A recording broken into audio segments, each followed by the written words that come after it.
મિત્રો, આજે તમે જોઈ રહ્યા છો ને જે દ્રશ્યો એ ગુજરાતના સુપ્રસિદ્ધ પાવાગઢમાં કાળકામાનું મંદિર છે. ત્યાં પાવાગઢનું નામ તો તમે સાંભળ્યું જ હશે મિત્રો. એટલે અમે જઈ રહ્યા છીએ બરોડા. એટલે હવે તમને આ બરોડાના દ્રશ્યો જોડાવું, જ્યાં મારી એક જૂની યાદો જોડાયેલી છે. જ્યાં હું પકોડી ખાવા માટે રોજ જતો હતો, ત્યાં બેસતો હતો, એ જૂની યાદો જોડાયેલી છે મિત્રો. એટલે જોઈ શકો છો તમે ત્યાંના દ્રશ્યો હું તમને જોડાવી રહ્યો છું. ત્યાં પકોડી ખાધી અમે અડધો કલાક સુધી, અને પકોડી ખાઈને ત્યાં આજુબાજુના દ્રશ્યો પણ હું જોઈ રહ્યો છું. મિત્રો સાથે વાતો કર્યો, પકોડીવાળા ભાઈ સાથે પણ ખૂબ ચર્ચા કરી, ખૂબ વાતો કરી, કેમ કે ઘણી બધી યાદો અહીંયા જોડાયેલી છે મારી આ પકોડીવાળા સાથે. તો ત્યાંથી પકોડી ખાઈને હવે અમે નીકળ્યા છે દોસ્તો. જે રસ્તાઓ પર અમે ઘણું બધું ફર્યા, ખૂબ એન્જોય કર્યું, એ જૂની યાદો તાજા થઈ ગઈ ફરીથી, કેમ કે આ રસ્તા ઉપર અમે ખૂબ ફર્યા. ઘણી બધી યાદો જોડાયેલી છે યાર આ રસ્તા સાથે. અને ખાસ કરીને જે જગ્યાએ આપણે ફરી ચૂક્યા હોય, જે જગ્યાએ આપણે જઈ ચૂક્યા હોય, ત્યાં જતા હોય ને તો કંઈક ફિલિંગ દિલની અલગ થતી હોય. તો મિત્રો, આ એક એવું ખૂબ સુંદર જગ્યા છે બરોડા. કદાચ તમે ગુજરાતના હોય તો તમે બરોડા જોયું જ હશે, કેમ કે બરોડા હું માનું છું ત્યાં સુધી ગુજરાતમાં લગભગ ટોપ સિટીઓમાં આવે છે. અને ખાસ કરીને બરોડામાં એટલા ખૂબસૂરત લોકેશન, એવા જોવાલાયક સ્થળો પણ છે. તો ખૂબ સારું બરોડામાં યાર, મનને શાંતિ મળી જાય. અને ગુજરાતના હોય ને મિત્ર તો બરોડા કદાચ ના જોયું હોય તો જોઈ લેજો, કેમ કે અવારનવાર બરોડા હું જયા કરું છું, કેમ કે બરોડા સાથે આપણી પુરાની યાદો પણ જોડાયેલી છે. તો જોઈ શકો છો મિત્રો, જઈ રહ્યા છે અમે બાઇક પર, અને અહીંયા રસ્તાઓ પર ફરી રહ્યા છે. ખાસ વિશેષતા આપણા ગુજરાતની એ છે કે યાર ગુજરાતમાં જે છે ને એ લગભગ કોઈ જગ્યાએ નથી. અને અહીંયા પણ જોઈએ, અહીંયા પણ આ દુકાનો સાથે પણ આપણી પુરાની યાદો જોડાયેલી છે. અહીંયા દુકાનો પર પણ ઘણી વખત આવતા હતા, આપણે બેસતા હતા ક્યાંક ને કંઈક લેવા માટે પણ. તો ત્યાં પણ ગયા, ત્યાં પણ મુલાકાત લીધી અમે. અને એવી દરેક જગ્યાએ મુલાકાત લીધી મિત્રો કે જ્યાં આપણને કંઈક જૂની યાદો તાજા થઈ જાય, આપણા દિલને સુકૂન મળે. આપણે ખૂબ ફર્યા હતા, એવી જગ્યાએ જઈને આપણે ફરીથી ખૂબ જ મન ત્યાં લાગી ગયું હતું આપણું. એટલે દોસ્તો, આ મારી આંખોએ કેદ કરી લીધું. તો ફરીથી અમે જઈ રહ્યા છે રસ્તા પર, તમે જોઈ શકો છો દોસ્તો. આ રસ્તા પર અમે જઈ રહ્યા છે, વિડીયો બનાવતા લોકો પણ જોવે છે પાછળવાળા. અને હવે બરોડામાં જ ફરી રહ્યા છે મિત્રો. પણ આ જો આ જે કેનાલ છે, એ કેનાલ સાથે પણ આપણી યાદો ખૂબ જોડાયેલી છે. અહીંયા આ જગ્યા પર જઈને આપણે ખૂબ શોર્ટ વિડીયો બનાવ્યા. આપણે બેસી રહેતા કલાકો સુધી અહીંયા, અને મનને શાંતિ પણ અહીં મળતી હતી દોસ્તો. એટલે આ લોકેશન, અને સામે તમને જે હોસ્પિટલ જોવાય છે, જે વ્રજ હોસ્પિટલ, એ એક દાંતનું હોસ્પિટલ છે ને. અહીંયા આજુબાજુમાં ખૂબ એવા હોસ્પિટલો પણ છે.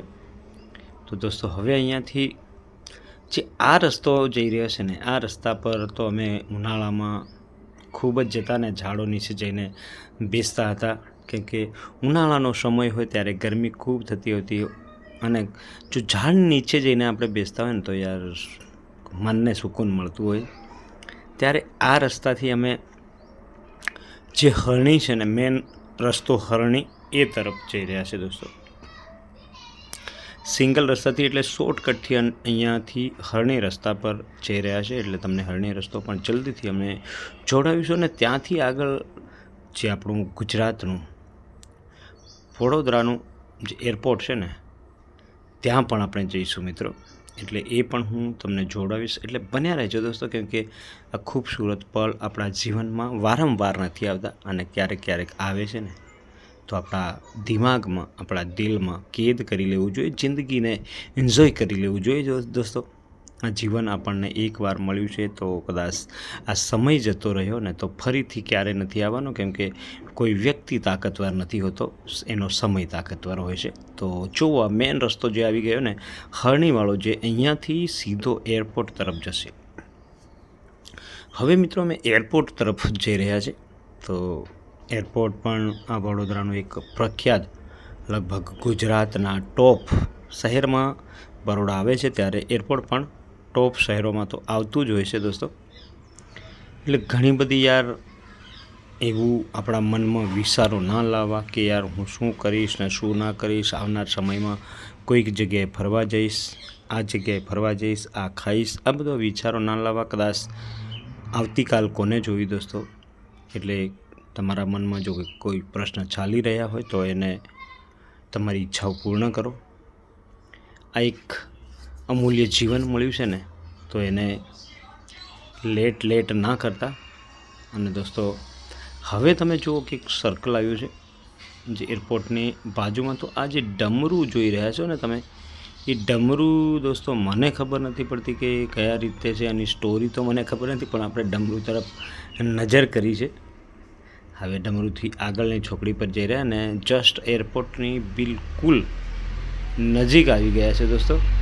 તો તમને એ દ્રશ્યો પણ આપણે જોડાવીશું.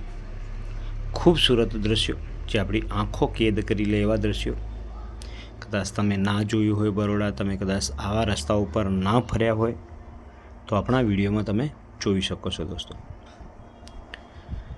તો જસ્ટ આ બાજુ તમને અલગ અલગ કલરના રંગીન લાઇટો પણ જોવાઈ રહ્યા છે.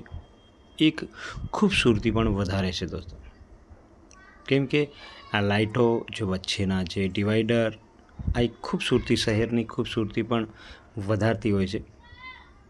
ત્યારે મિત્રો આ સાઈડનો જે સાફ સફાઈ છે ને, એ લગભગ મને એવું લાગે છે કે યાર MP મધ્યપ્રદેશમાં ખૂબ સુંદર સાફ સફાઈ છે, પણ સાથે સાથે આપણા ગુજરાતમાં બરોડા જેવી સિટીમાં પણ આ સાફ સફાઈ ખૂબ જ સારી. હવે અમે એક ગાડીની પાછળ લગાતાર જઈ રહ્યા છે.